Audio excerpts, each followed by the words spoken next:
Two men. Two philosophies. Two choices. One decision.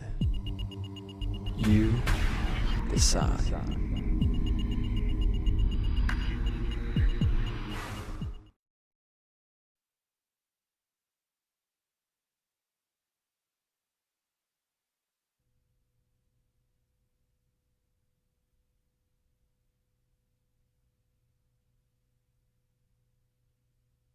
Okay, good evening, everyone.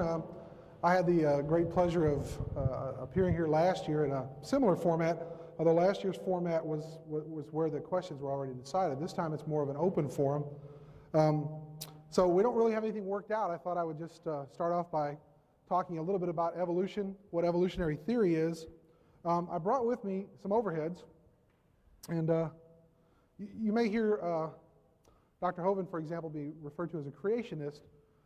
We also talk about creation science, which is an attempt to prove creation using scientific method, those sorts of things.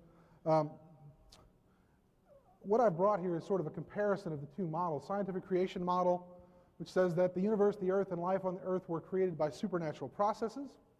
The universe and all its contents were created simultaneously about 10,000 years ago. Biological change since the creation has occurred within created kinds of plants and animals.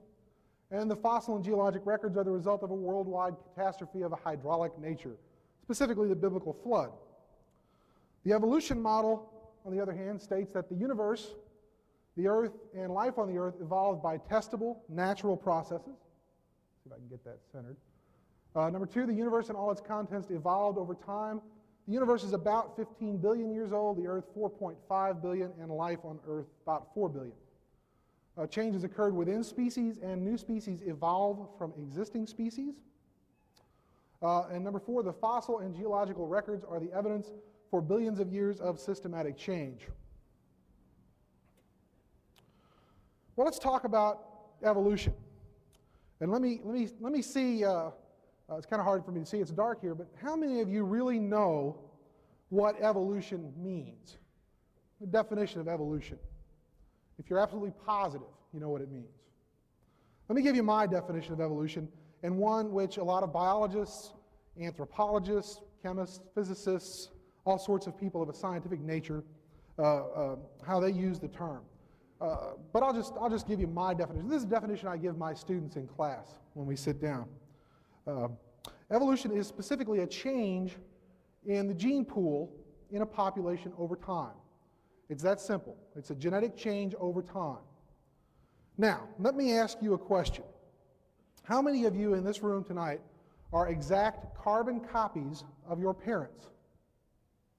Anyone? Raise your hand if you're an exact carbon copy of your parents. Do you know why not? It's because from one generation to the next, and if I use this room as our population, a population is a group of organisms. Okay? If I use this audience as our population, we could perform a little test for evolution. And we could see whether or not the genes, right, your genetic makeup, what makes you you, are the same from one generation to the next. And if they're not, according to my definition of evolution, a change in gene frequencies in a population over time, that is from one generation to the next, if the genes have changed from one generation to the next, my definition of evolution is correct. If you're not a carbon copy of your parents, that means you have different genes. In fact, everybody in this audience is a combination of the genes of their parents. All right? Your mothers and fathers got together and bore a child, either male or female, and that child has half of the genes from his or her mother and half of the genes from his or her father. It's that simple. We're combinations of our parents. Siblings work out the same way, with the exception of identical twins. Even siblings aren't exact copies of each other. You know, brothers and sisters don't turn out to be exactly the same. Well, we talk about this in terms of microevolution.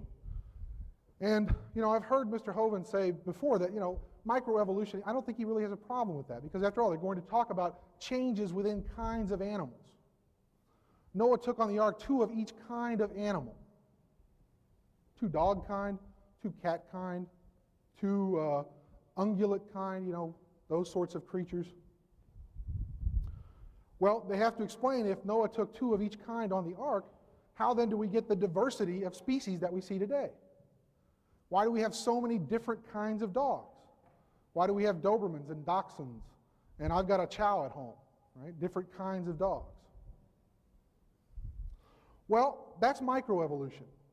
It's what we consider to be a change within a species. In fact, one of the other things that I teach my students is that we can see human evolution sort of in process. Let me ask you another question. How many people in here were born or have all 32 of their human teeth? Anybody still have all 32 teeth, including all of your wisdom teeth? You younger folks probably don't have your wisdom teeth yet. You're only going to have 28 teeth, okay? As long as you have your adult teeth. Anybody in here had to have their wisdom teeth removed? Taken out? Come on, raise your hands. Don't be shy. We can put our hands up. I had my wisdom teeth out. Why do humans have problems with third molars, wisdom teeth? Why do we have to have them removed? And what happens to you if you have problems with them and you don't have them taken out? What happens if they get impacted, infected, if they grow in crooked? You can get very sick from it. You can die from it. Well, that seems like an imperfect design. We put a design flaw in the system. We're going to make an organism that has too many teeth for its mouth. In fact, it has so many teeth for its mouth that it's going to have problems with them.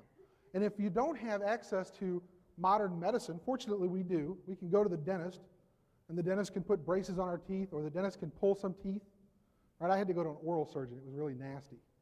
They had to go in there and cut my jaw open and take out my teeth. And in fact, they severed my mandibular nerve while they did it, so I have a dead spot in my lower jaw from it.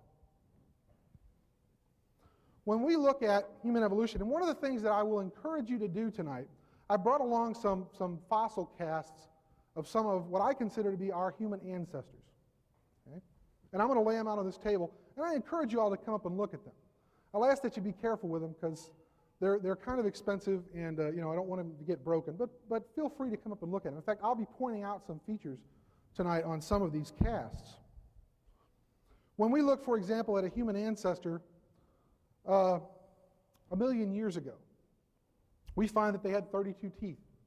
They had tremendously large faces. One of the things that will probably come up tonight is the issue of transitional fossils. They'll say to me, Dr. Hartman, if evolution is true, then we should see change. We should see evolutionary change over time, represented in the fossils that we have. I can show it to you. I've got it on overheads. I brought in some of the skulls. How many of you people in here have actually seen a real human skull before? Skull of an early hominid, an early human. I've got some to show you tonight. If you haven't ever seen them, I encourage you to look at them. One of the things we realize is that earlier humans had smaller brains and larger faces. Larger faces had plenty of room in there for all 32 teeth. Over time, one of the changes that's occurred in humans is that our brains have gotten larger. In fact, they're tremendously large today. Human beings have the largest brain to body weight ratio of any animal on the planet. Not the largest brain. I mean, a blue whale has a much larger brain than humans do. But blue whales also have tremendously large bodies. They need a huge brain to control that huge body. We made room for that large brain, the expansion of our cranium, the upper part of our skull, through a reduction in the size of our face. Our faces have been getting smaller, and I'll lay out a series of fossils for you to look at. And you'll see some of the earliest ones that we have really large faces and really small brains. Dr. Hovind may tell you that, well, that's just a glorified chimpanzee, but I will point out to you the differences between humans and chimpanzees, and I even have an ape skull that you can look at so you can see for yourself and show you why I think that this fossil that I have is more human than it is ape. Well, over time, the faces have gotten smaller.